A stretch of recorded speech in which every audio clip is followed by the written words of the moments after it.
Good morning, hey, it's Monday. Ai, hier is ons nou in 'n splinternuwe week. Ek hoop julle is al op en wakker, want vandag se episode is een vir die boeke. Dis reg, ja, daar is heel wat waarna jy weer vanoggend kan uitsien. Ons gesels oor gesondheid met Don Ramos van Medisage oor refleksologie en hoe dit jou liggaam kan beïnvloed. Ons vier die 80ste verjaarsdag van die een en enigste liedjieboer Anton Goosen. Arnold gesels met die oud Springbok Beast Tendai Mtawarira. Ons vier internasionale Vrouedag met die dinamiese kanaalhoof van Via Azelia Morkel. Shrek the Musical Junior is terug in Johannesburg. Ons vind meer uit. En natuurlik sing alweer Dian. Sy nuwe enkelsnit Klim op my voete. Alweer Dian. Alweer Dian. Dis 'n baie oulike naam vir Ek sien ook uit Anton Goosen, kan jy nou glo 80 jaar oud al, né? Ek sien so uit na daardie onderhoud. Dit Pieter, gaan jy moet lekker dit regtig geniet, ja. Boede, lekker, boede. Ek dink daar's soveel liedjies wat al uit sy pen Ja. gevloei het, jy weet. Ongelooflik. Dit is dit is 'n groot Ongelooflik lekker. Ordentlike liedjieboer. ja. Hoorie, maar julle het darem 'n lekker naweek gehad, dames. Alles mooi, reg, lekker uitgerus en vars. Lekker reg vir hierdie week. Nou ja, kom ons begin met 'n bietjie nuus. Die Direktoraat vir Prioriteitsmisdaad ondersoek van die Valke het in Windmill Park Boksburg chemikalia en skoonmaakprodukte ter waarde van miljoene rande gekonfiskeer. Daar word beweer dat produkte soos bleikmiddel, versagmiddel en skuimbad in groot dromme gemeng en dan in herwindehouers met bekende handelsname soos Unilever en Colgate-Palmolive se etikette herverpak is. Die ondersoek duur voort. Nou vra ek jou, wat wil ons nou volgende nog hê moet gebeur? As dit nie is wat jy mos nou al die video's gesien het, dat hulle gewone water in gebottelde bottelwater sit byvoorbeeld nie. Nou dit, so jy dink jy koop 'n jik of 'n dit van 'n bekende handelsnaam, dan is dit eintlik iets anders. Ja, ek dink dit is vir my, dit maak my baie bekommerd. Ja. Jy weet, ek weet daai video wat onlangs die ronde gedoen het oor die water in die botteltjies. Ja. Wat ons so lief is. So ja, dit is net nie ek dink dit is net nie ideaal nie. Wat Glad meer kan 'n mens eintlik nou sê? Hats off vir die ondersoekspan wat op dit kon afkom, maar En ek dink ook veral in Johannesburg, dan sien 'n mens gereeld op sosiale media waar hulle amper soos 'n klopjag doen en dan in 'n fabriek of iewers een gaan en net sien hoe goed verpak is met etikette wat ons nou ken en die handelsmerke wat ons ken, maar ons weet nie wat die produk is wat gebruik is om in daardie bottel te sit nie, wat 'n mens dan gaan koop nie, of selfs al die counterfeit skoene en klere en because that is in itself a black market in a sense, right? So the way that those products have been made or the way that those products have been brought into the country, there is so much illegality behind it and you don't know what the bigger story is. So it is very, very scary, but I'm glad that we are kind of cracking down on it now to make sure that it's not going to happen because it's totally unsafe. Yep. Twee paar goedjies waarna ek dink. Obviously weet jy nie hoe dit deur 'n maffia bedryf word nie. Die mannekrag vir die ouens soos die Valke in die misdaadvoorkoming eenhede. Jy weet, dit voel vir my hulle maak hierdie pak hy's leeg, maar net om die draai is daar aan en in elk geval weer vol is. Maar nee, ja, dit sal aanhou. Ek dink, hoe gaan 'n ou seker maak jy koop wel die regte produkte? Iewers moet 'n ou net kan weet hierdie is legit. Ek dink met iets soos chemikalie is dit nogal moeilik om so iets vas te stel. Presies. Het julle ooit iets ervaar waar julle 'n produk gekoop het, maar dit was eintlik nie dit wat julle verwag het nie, of dit wat julle gedink het julle kry nie? Nee. Ek moet sê dankie tog, nee. Dalk het ek al sonder dat ek weet, want jy het byvoorbeeld jou skottelgoedseep.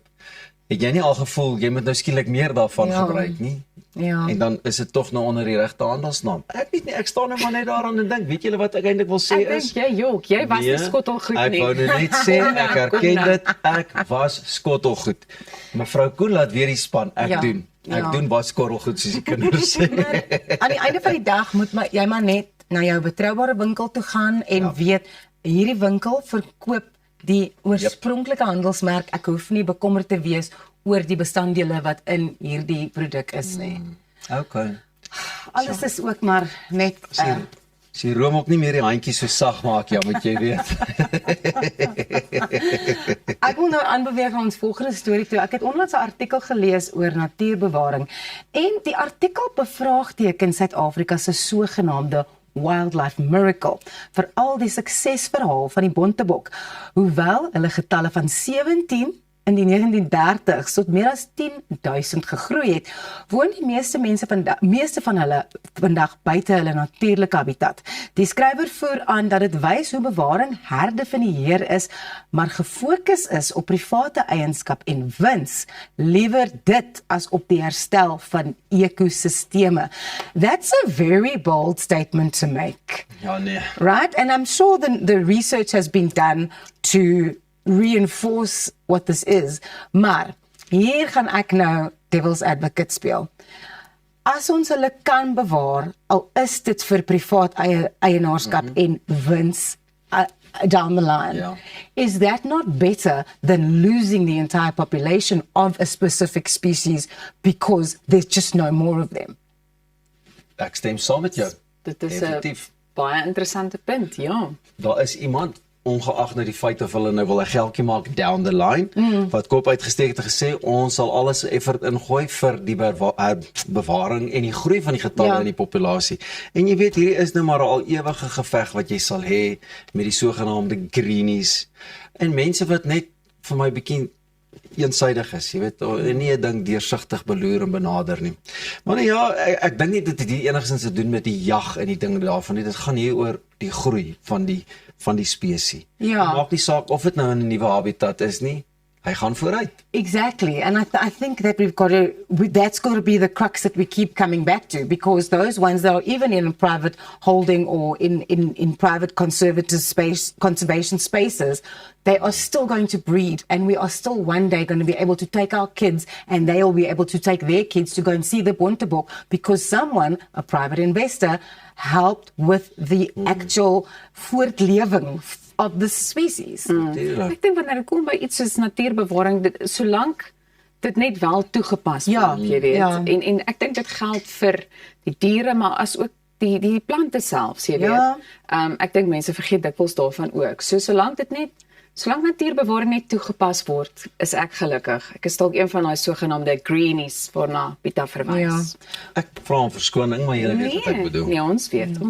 Hoe voel julle oor wild wat op private plase as bates bestuur word? Dat dit is nou deel van daai persoon se welvaart en hoe hulle nou hulle geld maak en so voort. Hy het ergens begin daarmee en dit het vir hom gegroei, net soos 'n skaapboer of 'n beesboer.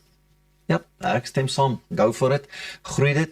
Mense moet eintlik mooi kan verstaan dat dit ook nodig is en hoe wildbestuur werk. Jy weet van culling soos hulle in Engels sê partykeer as dit te veel raak en weer eens 'n gesprekkie wat ons dalk 'n kenner moet kry om te sê kom gesels saam met ons. Dit sal baie lekker wees. Maar nou ja, dit gaan lekker wild hier vanmôre op hierdie maandag. Genigtig.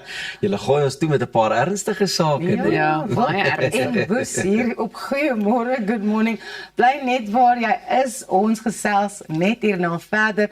'n Lekker program wat wat voorlê. Ek sien so uit om vir Beestem Tawarira te sien op die program. Hy gesels later saam met Arnold. Jy kyk Goeiemôre, good morning. Bly net waar jy is. Ons is nou terug.